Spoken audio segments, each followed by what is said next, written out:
El procedimiento administrativo de elaboración de las iniciativas.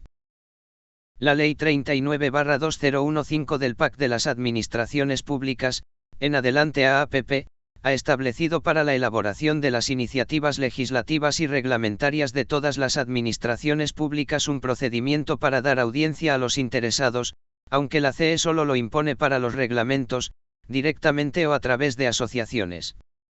La forma elegida es una consulta pública y un trámite de audiencia.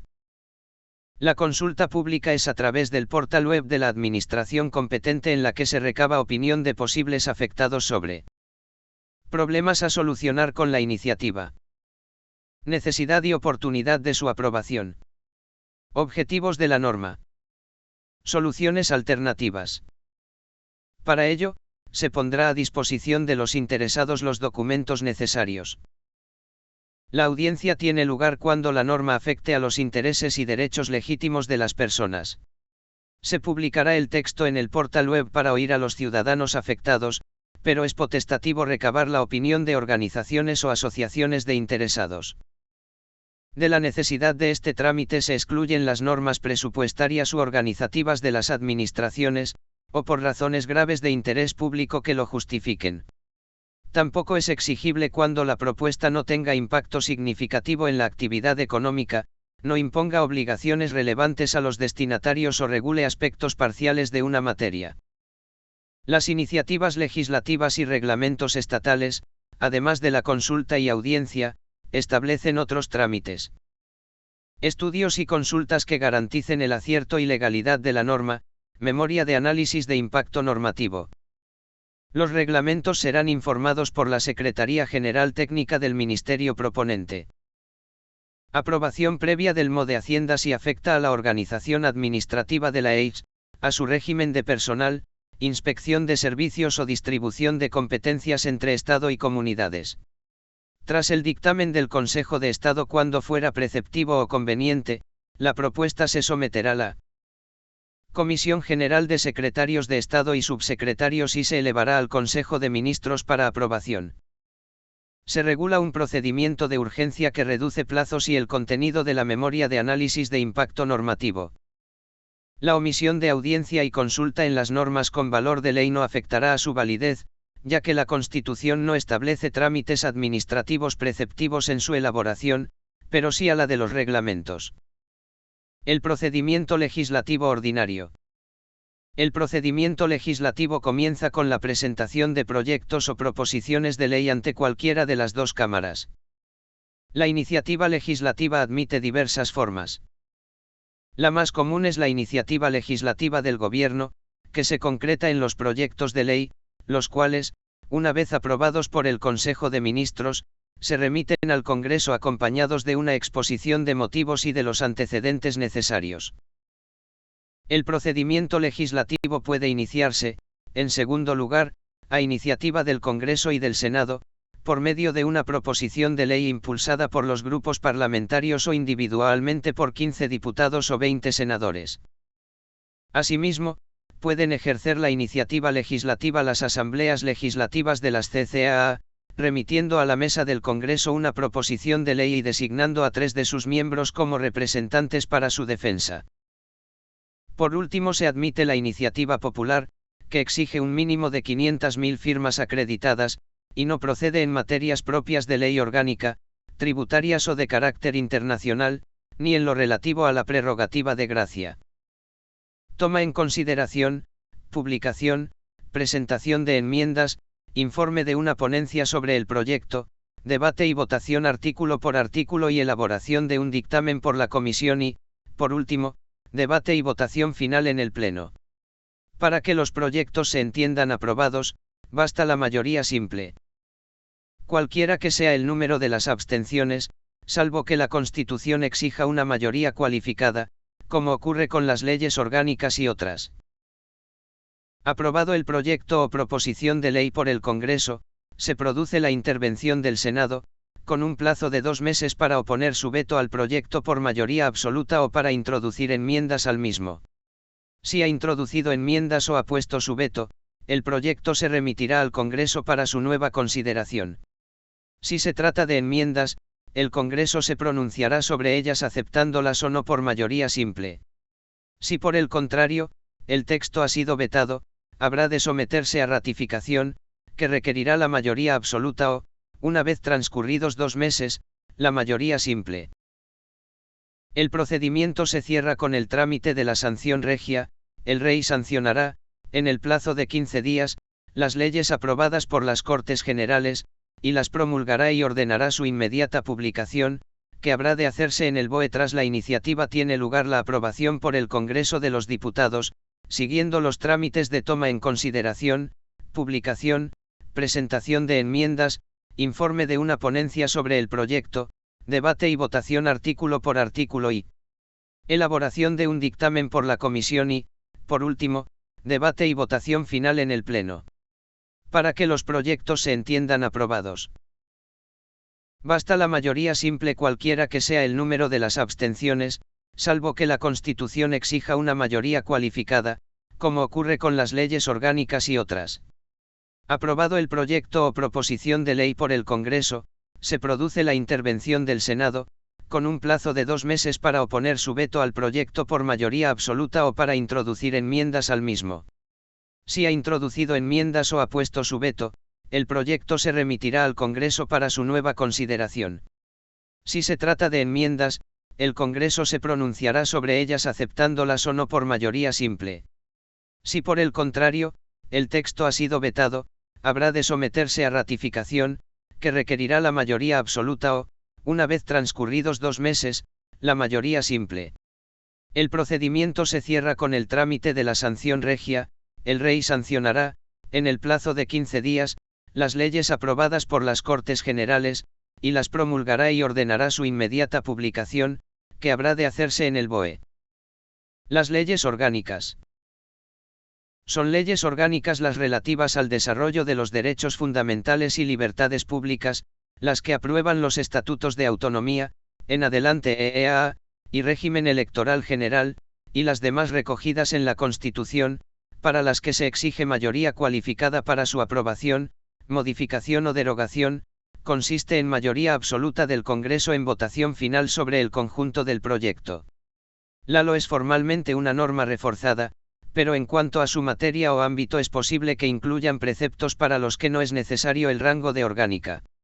La inclusión en una ley orgánica de materia ajena a la reserva no es inconstitucional, sin embargo, la inclusión no significa que en el futuro esa materia sea regulada por LO. Las normas del Gobierno con fuerza de ley, decretos leyes y decretos legislativos. El principio de la superioridad política del Parlamento y la potestad legislativa, no es óbice a que sea el Gobierno quien controle de hecho la función legislativa a través de su mayoría y de su facultad de iniciativa legislativa, con la presentación a las cámaras de los correspondientes proyectos de ley. Pero aparte de su dominio sobre el procedimiento legislativo ordinario, el Gobierno tiene formalmente atribuida, además de su potestad reglamentaria, la facultad de dictar normas con rango de ley con las fórmulas de los decretos leyes y de los decretos legislativos. El decreto ley. Los decretos leyes son una norma con rango de ley que aprueba el Gobierno sin delegación previa del Parlamento, aunque una vez aprobados deben ser sometidos a debate y se puede impugnar ante jurisdicción contencioso-administrativa en algunos supuestos. Esta técnica aparece a finales del siglo XIX y se hará práctica común a raíz de la Primera Guerra Mundial, justificándose inicialmente en circunstancias excepcionales, para pasar a la simple urgencia y como alternativa a la lentitud del trabajo parlamentario. En nuestro derecho, los decretos leyes ya fueron admitidos por la Constitución de 1931 y, a pesar de las críticas por su utilización de la doctrina, han sido recogidos en la Constitución, si bien muy restrictivamente. Debe ser un caso de extraordinaria y urgente necesidad. En segundo lugar, que la regulación no afecte al ordenamiento de las instituciones básicas del Estado, a los derechos, deberes y libertades de los ciudadanos regulados en el título I, al régimen de las CCAA, ni al derecho electoral general. Reserva de ley orgánica. Por último, deberá ser ratificado por el Congreso, sin intervención del Senado, los decretos leyes. deberán ser inmediatamente sometidos a debate y votación de totalidad al Congreso de los Diputados, convocado al efecto si no estuviere reunido, en el plazo de los 30 días siguientes a su promulgación. El Congreso habrá de pronunciarse expresamente dentro de dicho plazo sobre su convalidación o derogación, para lo cual el reglamento establecerá un procedimiento especial y sumario. Hasta la aprobación de los nuevos estatutos de Cataluña, Valencia y Andalucía se entendía que la fórmula de los decretos leyes no era utilizable por los gobiernos de las CCAA. Dichos estatutos prevén esa posibilidad y, lógicamente, lo normal es que, además de estos, se admita en la reforma de los restantes. Los decretos legislativos. Textos articulados y textos refundidos. La segunda técnica que permite al Gobierno aprobar normas con rango de ley por delegación del Parlamento. Para que el decreto no sea un simple reglamento y tenga valor de ley se requiere una previsión anticipada del Parlamento, previniendo y aceptando esa conversión en ley. Las leyes en que esa previsión se contiene se denominan leyes de delegación o de autorización. El Parlamento o bien delega en el Gobierno desarrollar los principios de una ley de bases, dando origen a un texto articulado. O bien autoriza al Gobierno para refundir otras leyes en una única norma dando lugar a un texto refundido. Requisitos de la delegación. La delegación del Parlamento debe hacerse por una ley de bases cuando su objeto sea la formación de textos articulados o bien por una ley ordinaria de autorización cuando se trate de refundir varios textos en uno solo, y habrá de otorgarse precisamente en favor del Gobierno sin que se permita la subdelegación a autoridades distintas.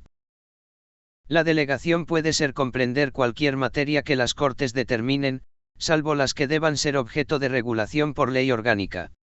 La delegación tampoco puede incluir la facultad de modificar la propia ley de bases, ni la de dictar normas con carácter retroactivo.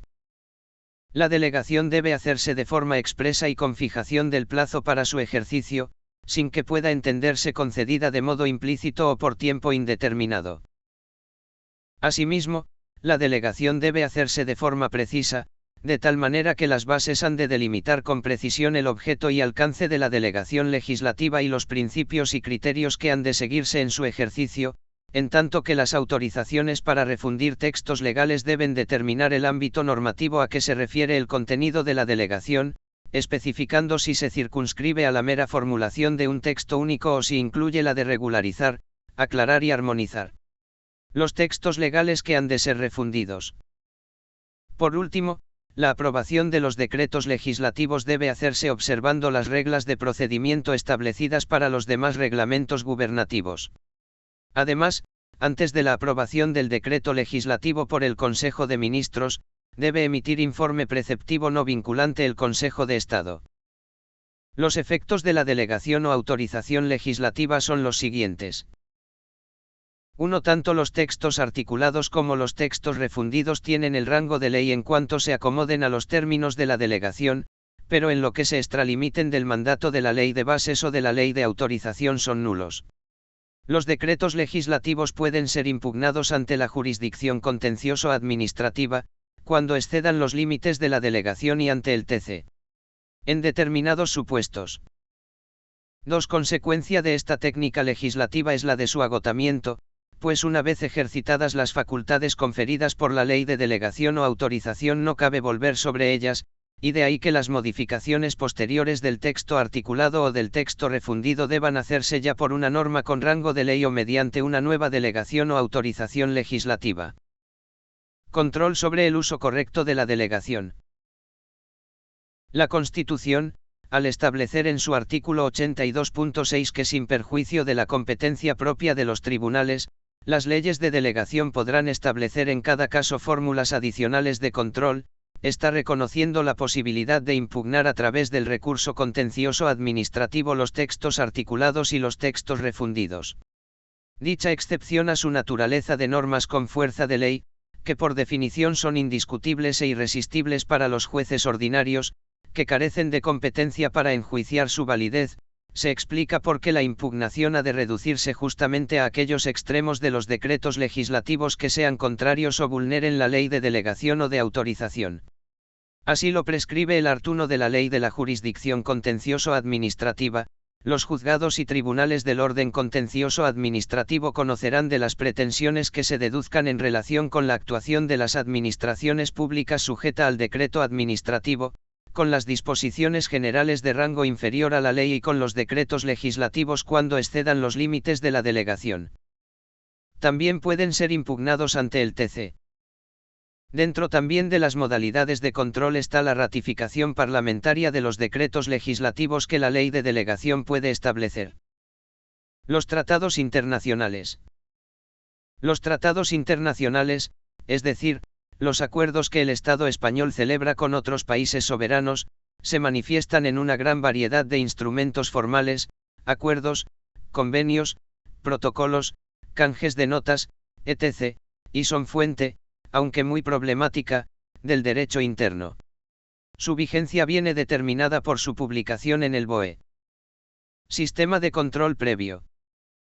Pero no cabe sin más la equiparación de los tratados con las leyes, como se desprende de la regulación constitucional, que establece sobre el Ejecutivo, que es quien negocia y firma los tratados, un sistema de control a priori en los siguientes términos.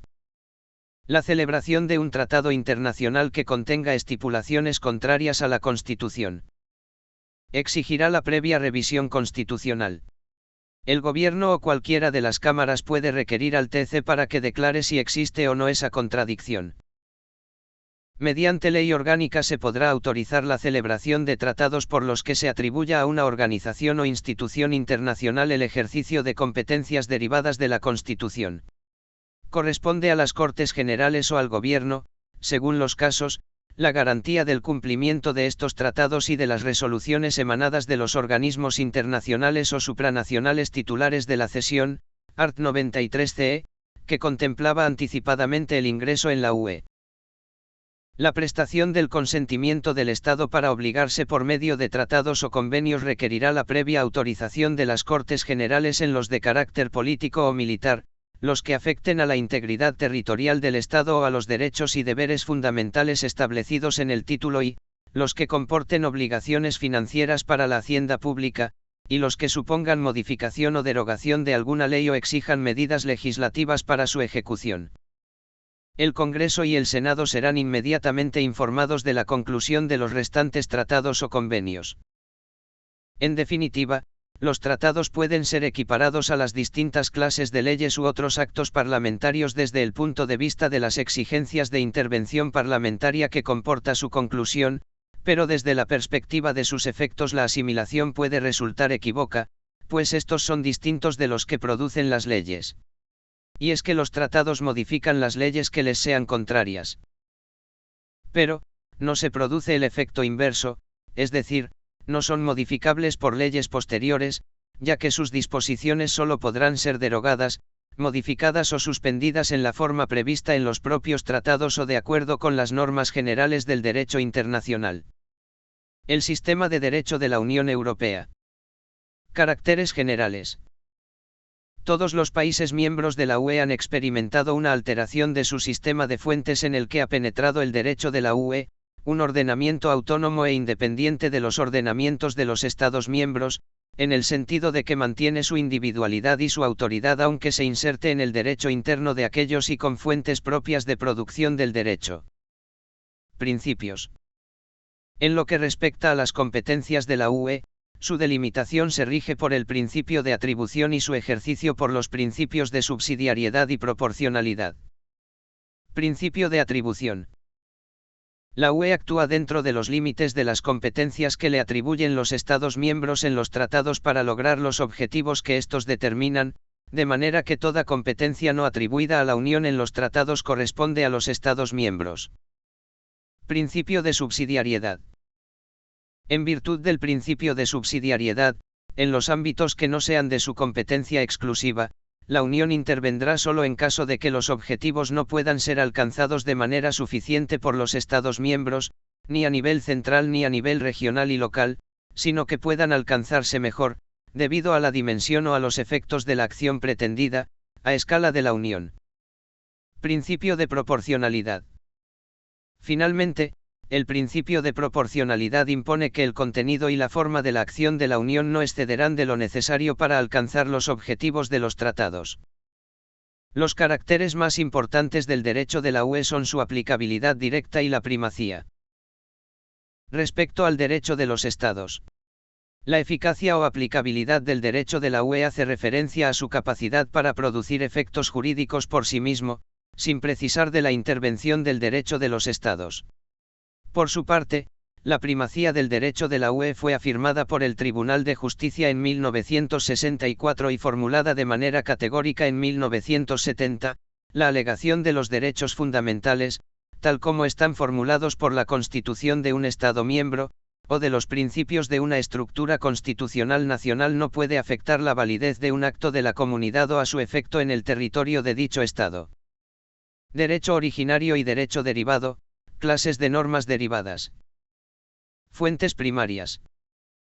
En el derecho de la UE existe un nivel básico de fuentes primarias que hacen el papel de constitución y que son los tratados y demás actos posteriores que los han venido a modificar o completar y que se integran en ellos.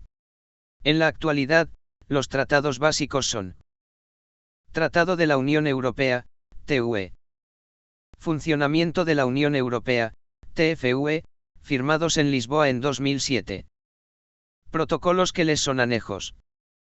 Carta de Derechos Fundamentales de la Unión Europea.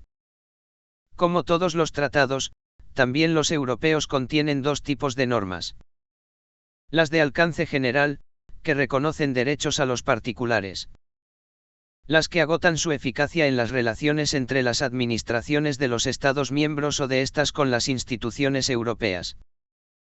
El Tribunal de Justicia ha ido definiendo las condiciones y requisitos que permiten delimitar qué disposiciones de los tratados tienen ese efecto normativo directo y cuáles son las que carecen de él y agotan su eficacia en las relaciones entre las instituciones de los Estados y de la Unión.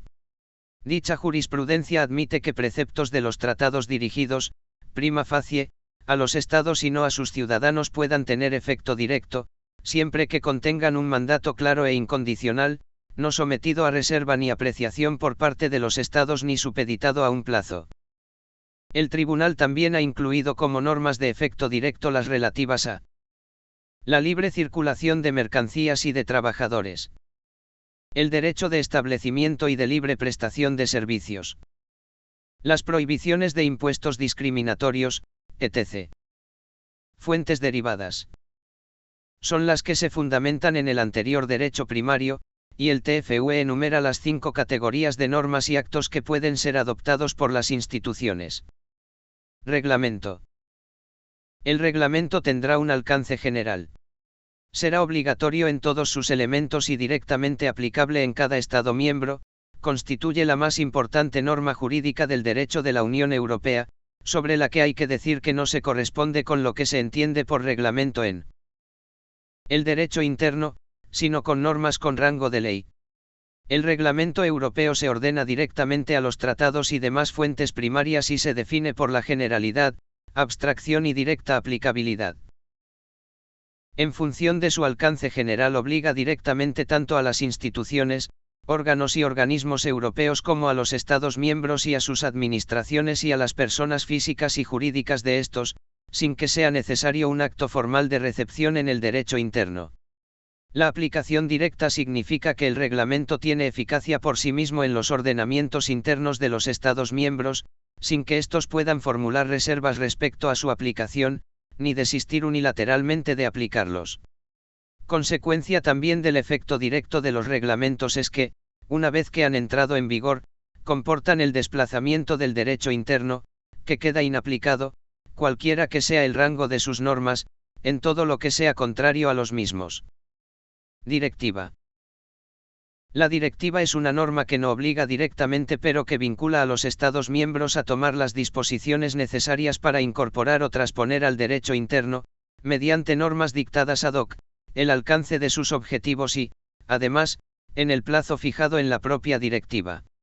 Según el TFUE, la directiva obligará al Estado miembro destinatario en cuanto al resultado que deba conseguirse, dejando, sin embargo, a las autoridades nacionales la elección de la forma y de los medios. Las directivas obligan a los Estados a dictar normas con vistas a los programas generales de armonización de los derechos nacionales en materia de establecimiento, prestaciones de servicios, eliminación de obstáculos a los intercambios, fiscalidad o aproximación de las legislaciones. La grave cuestión que plantean las directivas es la de determinar su alcance y aplicación cuando el Estado obligado a la transposición no la efectúa en el plazo establecido en la propia directiva. Pueden los particulares invocarla como derecho obligatorio ante los tribunales nacionales para fundamentar en ella acciones positivas o como excepción frente a la aplicación de normas nacionales contrarias a aquella.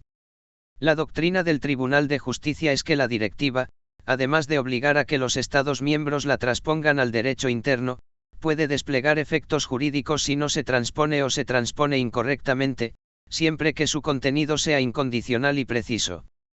La invocación de estos efectos solo se puede hacer frente a los poderes públicos, eficacia vertical, a quienes se imputa el incumplimiento de la directiva, y no frente a otros particulares, eficacia horizontal. Las directivas comunitarias obligan en cuanto al resultado que deba conseguirse, dejando la elección de los medios a los Estados. Decisión. La decisión, que será obligatoria en todos sus elementos, puede ser una actuación individual, pero también podría serlo general o normativa en algunos casos, en todo caso es obligatoria o vinculante. Recomendaciones y dictámenes. Por último, las recomendaciones y los dictámenes en ningún caso tienen carácter normativo. El TFUE dice que no serán vinculantes y su finalidad es servir la orientación a las políticas o actuaciones concretas de los Estados miembros.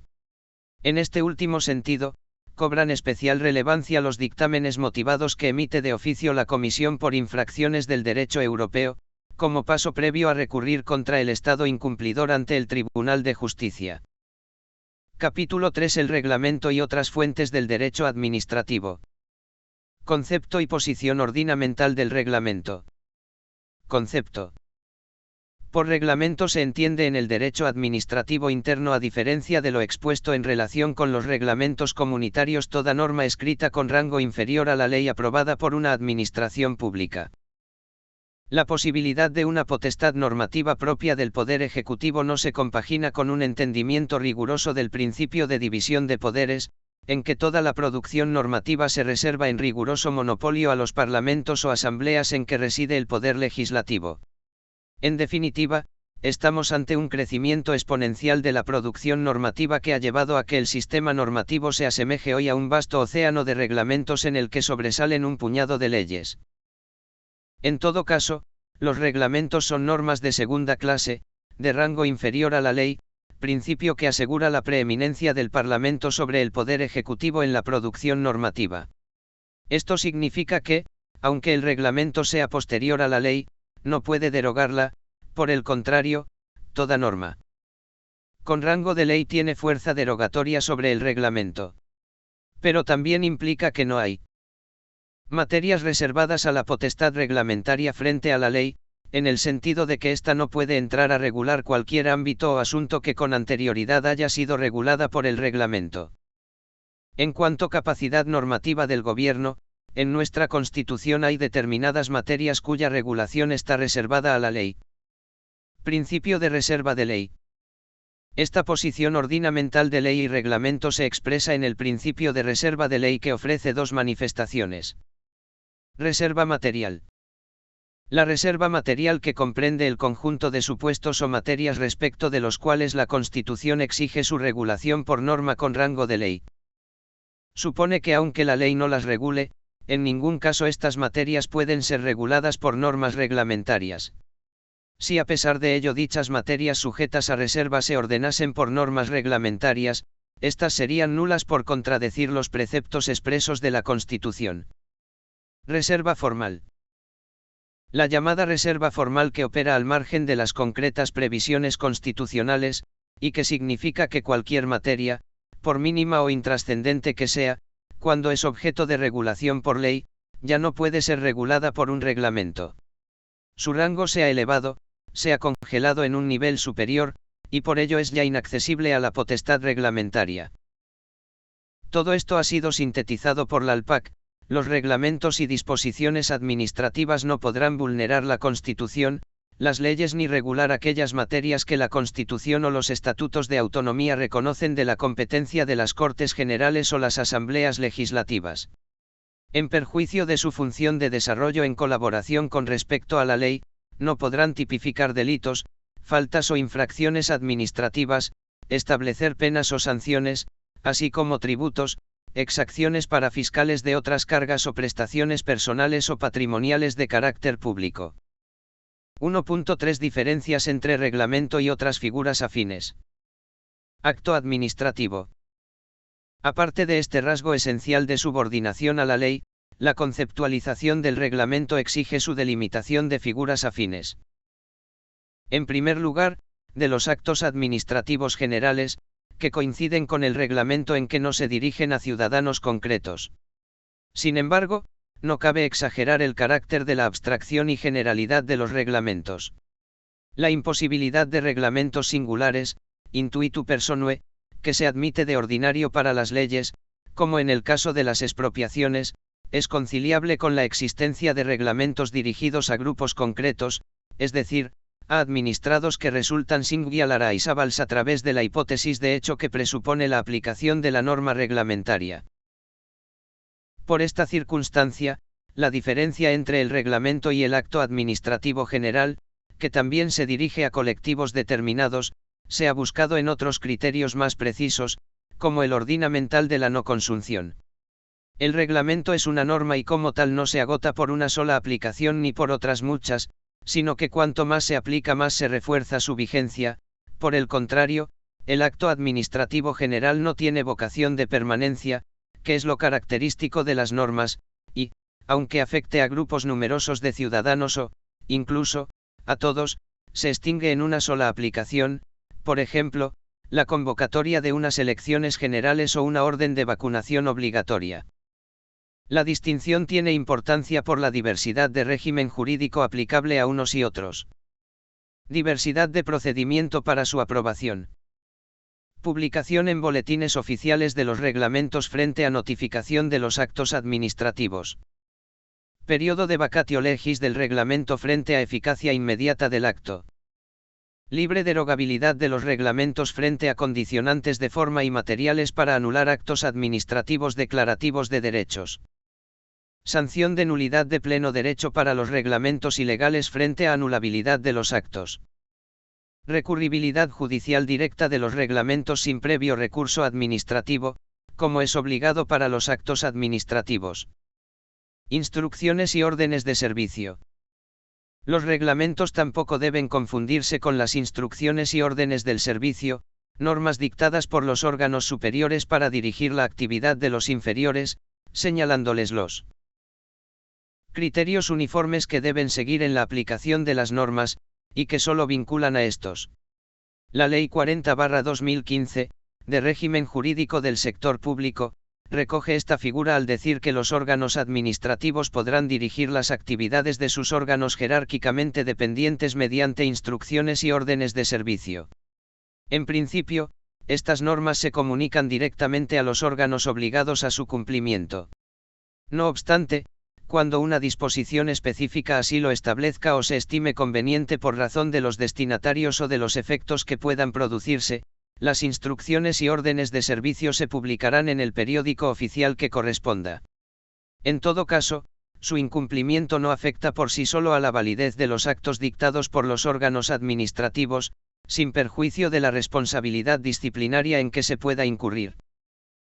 Al no ser normas ni actos administrativos, las instrucciones de servicio no pueden, en principio, ser objeto de recurso judicial, pero sí podrán serlo cuando afecten, indebidamente, los derechos de los funcionarios. Asimismo, pueden ser invocadas en el proceso como precedente cuando éste se produzca al socaire de su aplicación por los funcionarios una desigualdad de trato para administrados. 1.4 Justificación doctrinal del reglamento. En justificación de la potestad reglamentaria, su inicial atribución al monarca como cabeza del poder ejecutivo y responsable de la ejecución tanto voluntaria como contenciosa de las leyes, presuponía la necesidad del dictado de normas más particularizadas y concretas que las previstas en las leyes, una justificación funcional plenamente vigente. En la tradición anglosajona, la posibilidad de que la corona dictara normas al margen del Parlamento se justificaba en una implícita delegación legislativa, Delegated Legislation. Sin embargo, desde que las constituciones han abordado la regulación de la potestad reglamentaria, estas y otras teorías, como la que se trata de un poder inherente a la administración, están jurídicamente de más. Las justificaciones que importan son las formales y esas están ahora en las constituciones, como la española de 1978, que atribuye al gobierno la potestad reglamentaria y la reconoce al establecer los trámites esenciales del procedimiento para la aprobación de las disposiciones administrativas generales de cualquier administración pública, o bien la configura de modo abstracto como contenido implícito de la autonomía constitucionalmente reconocida a ciertos entes públicos y atribuye a la jurisdicción contencioso-administrativa el control judicial de la misma. Pero no solo en preceptos constitucionales expresos, sino también en numerosas leyes ordinarias se reconoce formalmente la existencia de dicha potestad. Clases de reglamentos. Por su relación con la ley. Conforme a este criterio, los reglamentos se clasifican, al igual que la costumbre, en extra legem, secundum legem y contra legem, lo que se corresponde con las clases de reglamentos independientes, ejecutivos y de necesidad. Reglamentos independientes extra legem. 1. Son aquellos que regulan materias sobre las que la Constitución ha previsto una reserva reglamentaria, como ocurre con la Constitución francesa de 1958, posibilidad que la CE no ha recogido. En nuestro derecho, reglamentos independientes solo pueden ser aquellos que regulan materias en las que no se ha producido una previa regulación por ley, reserva formal, y que, al propio tiempo, no estén protegidas por la reserva material de ley, que, en general, y al margen de otros supuestos puntuales, veda toda intromisión de la potestad reglamentaria en la propiedad y libertad de los ciudadanos. 2. O aquellos, en ausencia de regulación legal, reglamentan la organización administrativa y de los servicios públicos, incluyendo las relaciones con los usuarios. Son reglamentos que la doctrina alemana calificó de administrativos, por oposición a los jurídicos. Reglamentos ejecutivos o de desarrollo secundum legem. Reglamentos ejecutivos son los que desarrollan y complementan una ley porque la ley misma lo ha previsto mediante llamamiento expreso. Por ser una norma subordinada y de colaboración con la ley, el reglamento ejecutivo ni puede contradecir la ley que desarrolla, ni puede regular aspectos esenciales de la materia porque supondría invadir la esfera material de reserva legal. Si no respetan estos límites incurren en nulidad de pleno derecho. Este desarrollo, según reiterada doctrina jurisprudencial, debe ser el complemento indispensable de la ley, o lo que es lo mismo, contener lo mínimo necesario para hacer efectiva aquella. Estos reglamentos deben aprobarse a través de un procedimiento reglado. A diferencia de la delegación legislativa, en la cual una vez ejercitadas las facultades conferidas por la ley de delegación o de autorización, éstas se agotan en el texto articulado o el texto refundido, con valor asimismo de ley, no pudiendo el gobierno volver a ellas, los reglamentos ejecutivos o de desarrollo de una ley pueden ser derogados o modificados por la Administración cuantas veces considere oportuno. Siempre que guarde el debido respeto al contenido de la ley que complemente y desarrolla. Reglamentos de necesidad. Los reglamentos de necesidad, por último, son aquellas normas que dicta la Administración para hacer frente a riesgos extraordinarios como pudieran ser los de epidemias, catástrofes naturales, graves alteraciones del orden público, ante las cuales se admite que las autoridades administrativas puedan dictar las normas adecuadas para afrontarlas, al margen de los procedimientos comunes y de las limitaciones propias de la potestad reglamentaria. Tras la Constitución de 1978 se han previsto reglamentos de necesidad mediante cláusulas generales de habilitación para supuestos de emergencia. Destacan los previstos para los estados de alarma, excepción y sitio, así como la Ley de Bases del Régimen Local de 1985, que autoriza al alcalde para adoptar personalmente, y bajo su responsabilidad, en caso de catástrofe o de infortunios públicos y grave riesgo de los mismos las medidas necesarias y adecuadas dando cuenta inmediata al Pleno. Los reglamentos de necesidad no necesitan de procedimiento de elaboración y no derogan las normas legales que contradicen, sino que suspenden su vigencia mientras dura la situación de emergencia. Estas características, unidas a la circunstancia de que caducan por sí mismas sin quedar injertadas en el ordenamiento tras la situación de emergencia, hace que las medidas de los reglamentos de necesidad se asemejen más a actos generales que a verdaderos reglamentos. Por su origen, autoridad de la que emanan. Por razón de la administración que los dicta, los reglamentos se clasifican en estatales, autonómicos, locales, institucionales y corporativos. Estas variedades ponen de relieve que no existe un régimen común y uniforme de regulación de todos los reglamentos. Solo en el campo de los principios se puede afirmar la uniformidad. Es diverso, sin embargo, el sistema de aprobación y publicación y la autoridad de unos y otros, que varía en función de las competencias del ente y de la posición jerárquica del órgano que los aprueba. Reglamentos estatales. Los reglamentos estatales de mayor jerarquía son, obviamente, los del gobierno, al que la Constitución atribuye explícitamente el ejercicio de la potestad reglamentaria y se aprueban y publican bajo la forma de Real Decreto. Subordinados a estos y a las órdenes acordadas por las comisiones delegadas del gobierno, están los reglamentos de los ministros, en forma de órdenes ministeriales, en las materias propias de su departamento, y los de las autoridades inferiores, en cuyo caso revestirán la forma de resolución, instrucción o circular de la respectiva autoridad que los dicte.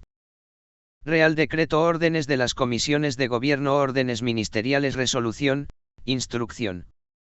Reglamentos de las CCAA. Los reglamentos de las CCAA, con análoga problemática que los estatales, se denominan de la misma forma que aquellos decretos, los del Consejo de Gobierno o Gobierno de la Comunidad Autónoma, órdenes, los de los consejeros, etc. En algún caso, como el de Asturias, la potestad reglamentaria se asigna también al legislativo autonómico.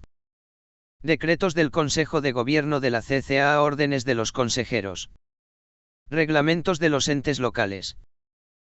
En cuanto a los reglamentos de los entes locales, la Ley de Bases de Régimen Local de 1985 distingue el reglamento orgánico de cada entidad, por el que el ente se autoorganiza, con subordinación a las normas estatales, pero con superioridad jerárquica de la correspondiente ley autonómica de régimen local, que es supletoria, de las ordenanzas locales, que son normas de eficacia externa de la competencia del Pleno de la entidad, y los bandos, que el alcalde puede dictar en materias de su competencia. Reglamento orgánico de cada entidad, organización, ordenanzas locales, pleno, bandos, alcalde. Reglamentos de los entes institucionales y corporativos. Por último, y con subordinación a los reglamentos de los entes territoriales de los que son instrumento, puede hablarse de reglamentos de los entes institucionales, organismos autónomos estatales, autonómicos y locales, y asimismo de reglamentos de los entes corporativos, colegios profesionales. Límites de la potestad reglamentaria. Condiciones o límites para la validez de un reglamento. Principio de competencia. La primera condición para la validez de un reglamento es que el órgano que lo dicta tenga competencia para dictarlo.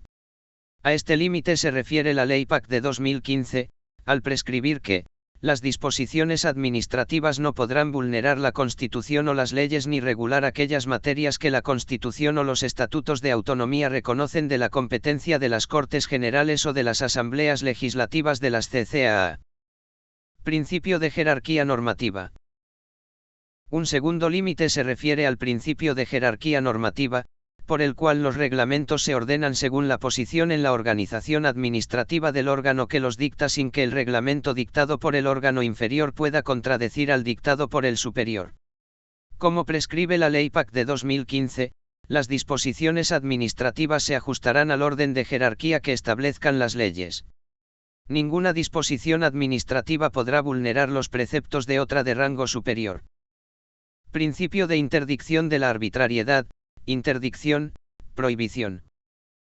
Un tercer límite al ejercicio de la potestad reglamentaria es material, los ámbitos en que el reglamento no puede entrar. La Ley 39/2015 de PAC dice: sin perjuicio de la función de desarrollo o colaboración con la ley, no podrán tipificar delitos, faltas o infracciones administrativas, establecer penas o sanciones, así como tributos, exacciones parafiscales, u otras cargas o prestaciones personales o patrimoniales de carácter público.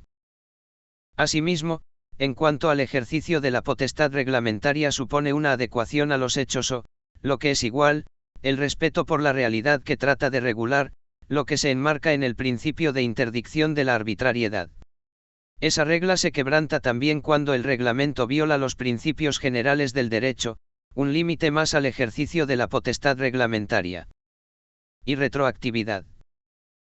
Más discutible es si la potestad reglamentaria debe respetar la regla de la irretroactividad que la Constitución impone para las disposiciones sancionadoras no favorables o restrictivas de derechos individuales.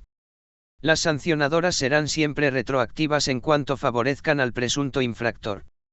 Fuera de estos supuestos, y si el reglamento así lo dispone, serán retroactivas máxime si son normas favorables a los administrados. Principios de buena regulación. La Ley 39/2015 de PAC ha introducido unos principios de buena regulación que darán motivo a reclamaciones debido a la vaguedad y variedad. Artículo 129. Principios de buena regulación.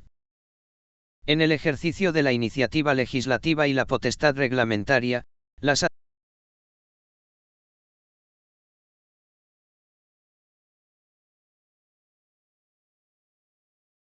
administraciones públicas actuarán de acuerdo con los principios de necesidad, eficacia, proporcionalidad, seguridad jurídica, transparencia, y eficiencia. En la exposición de motivos o en el preámbulo, según se trate, respectivamente, de anteproyectos de ley o de proyectos de reglamento, quedará suficientemente justificada su adecuación a dichos principios. En virtud de los principios de necesidad y eficacia, la iniciativa normativa debe estar justificada por una razón de interés general, basarse en una identificación clara de los fines perseguidos y ser el instrumento más adecuado para garantizar su consecución. En virtud del principio de proporcionalidad, la iniciativa que se proponga deberá contener la regulación imprescindible para atender la necesidad a cubrir con la norma, tras constatar que no existen otras medidas menos restrictivas de derechos, o que impongan menos obligaciones a los destinatarios. A fin de garantizar el principio de seguridad jurídica, la iniciativa normativa se ejercerá de manera coherente con el resto del ordenamiento jurídico, nacional y de la Unión Europea, para generar un marco normativo estable, predecible, integrado, claro y de certidumbre, que facilite su conocimiento y comprensión y, en consecuencia, la actuación y toma de decisiones de las personas y empresas. Cuando en materia de procedimiento administrativo la iniciativa normativa establezca trámites adicionales o distintos a los contemplados en esta ley, estos deberán ser justificados atendiendo a la singularidad de la materia o a los fines perseguidos por la propuesta. Las habilitaciones para el desarrollo reglamentario de una ley serán conferidas, con carácter general, al Gobierno o Consejo de Gobierno respectivo. La atribución directa a los titulares de los departamentos ministeriales o de las consejerías del Gobierno, o a otros órganos dependientes o subordinados de ellos, tendrá carácter excepcional y deberá justificarse en la ley habilitante. Las leyes podrán habilitar directamente a autoridades independientes u otros organismos que tengan atribuida esta potestad para aprobar normas en desarrollo o aplicación de las mismas, cuando la naturaleza de la materia así lo exija. En aplicación del principio de transparencia, las administraciones públicas posibilitarán el acceso sencillo, universal y actualizado a la normativa en vigor y los documentos propios de su proceso de elaboración, en los términos establecidos en el artículo 7 de la Ley 19/2013, de 9 de diciembre, de transparencia, acceso a la información pública y buen gobierno, definirán claramente los objetivos de las iniciativas normativas y su justificación en el preámbulo o exposición de motivos, y posibilitarán que los potenciales destinatarios tengan una participación activa en la elaboración de las normas. En aplicación del principio de eficiencia, la iniciativa normativa debe evitar cargas administrativas innecesarias o accesorias y racionalizar, en su aplicación, la gestión de los recursos públicos. Cuando la iniciativa normativa afecte a los gastos o ingresos públicos presentes o futuros, se deberán cuantificar y valorar sus repercusiones y efectos, y supeditarse al cumplimiento de los principios de estabilidad presupuestaria y sostenibilidad financiera. Procedimiento de elaboración de reglamentos. Reglamentos estatales y autonómicos. El último límite para la potestad reglamentaria es que no cabe ejercitarla de forma directa, sino que hay que seguir un procedimiento. C. La ley regulará la audiencia de los ciudadanos, directamente o a través de asociaciones reconocidas, en la elaboración de las disposiciones administrativas que les afecten. Esta exigencia se desarrolla con la Ley 39/2015 de Procedimiento Administrativo Común, en adelante PAC, que regula la audiencia a los ciudadanos. La consulta pública se cumple a través del portal web de la Administración correspondiente que recabará opinión de individuos y organizaciones potencialmente afectados sobre problemas a solucionar con la iniciativa. Necesidad y oportunidad de su aprobación. Objetivos de la norma. Soluciones alternativas. Se pondrán a disposición los documentos necesarios, claros, concisos y precisos. La audiencia tiene lugar cuando la norma afecta a intereses y derechos legítimos de personas. En tal caso, se publica el texto en el portal web para oír a los afectados, pero es potestativo y no obligatorio, recabar directamente la opinión de las asociaciones de afectados. De la necesidad de este trámite se exceptúan las normas presupuestarias u organizativas de las administraciones y sus entes, o por razones graves de interés público. Tampoco es exigible cuando la propuesta no tenga impacto significativo en la actividad económica, no imponga obligaciones relevantes a los destinatarios o regule aspectos parciales de una materia. Las iniciativas legislativas y reglamentos estatales, además de la consulta y audiencia, establecen otros trámites. Estudios y consultas que garanticen el acierto y legalidad de la norma, memoria de análisis de impacto normativo. Esta contendrá alternativas estudiadas, referencia al DO nacional y europeo, normas que se derogan, adecuación a la distribución de competencias, impacto económico, efectos sobre la competencia y competitividad incluyendo el test PYME, cargas administrativas para Admon. Y afectados, impacto de género, etc. Informes y dictámenes preceptivos. En todo caso, los reglamentos serán informados por la Secretaría General Técnica del Ministerio proponente. Aprobación previa del MO de Hacienda si afecta a la organización administrativa de la EIS, a su régimen de personal, inspección de servicios o distribución de competencias entre Estado y comunidades. Tras el dictamen del Consejo de Estado cuando fuera preceptivo o conveniente, la propuesta se someterá a la Comisión General de Secretarios de Estado y Subsecretarios y se elevará al Consejo de Ministros para aprobación. Se regula un procedimiento de urgencia que reduce plazos y la memoria de análisis de impacto normativo simplemente menciona el acuerdo de iniciación así como las circunstancias que sirven de fundamento. Reglamentos locales. En el procedimiento para la aprobación de los reglamentos y ordenanzas locales se pone el acento en la participación popular. Se aprueba inicialmente el proyecto de reglamento u ordenanza por el Pleno de la Corporación. Se somete a información pública y audiencia de los interesados por plazo mínimo de 30 días, durante los cuales pueden presentarse reclamaciones y sugerencias. Después trámite de aprobación definitiva por el Pleno de la Corporación, resolviendo previamente sobre las reclamaciones y sugerencias presentadas, esto es, incorporándolas o no a la norma. Una y otra aprobación deben obtener el voto favorable de la mayoría absoluta del número de miembros de la corporación cuando la norma a aprobar sea el reglamento orgánico de la corporación. Los planes y ordenanzas urbanísticos. Las ordenanzas tributarias. La jurisprudencia recaída con motivo de la infracción de los trámites para la aprobación de los reglamentos no es muy estricta. En general, para los reglamentos estatales y autonómicos solo se ha considerado como vicio determinante de nulidad la omisión del informe de la Secretaría General Técnica u otro órgano equivalente, y en algún caso, la omisión de la audiencia de las entidades representativas de intereses. Cuando no esté debidamente justificada su omisión. El trámite de audiencia de los entes representativos de los afectados por la disposición debe cumplirse cuando ésta exceda del ámbito de la organización administrativa y vaya a afectar de forma seria e importante a los intereses de los administrados. En la aprobación de los reglamentos locales, y por ser absolutamente reglados todos sus trámites, la omisión de cualquiera de ellos, y en todo caso, el de información pública, provoca la nulidad de la norma.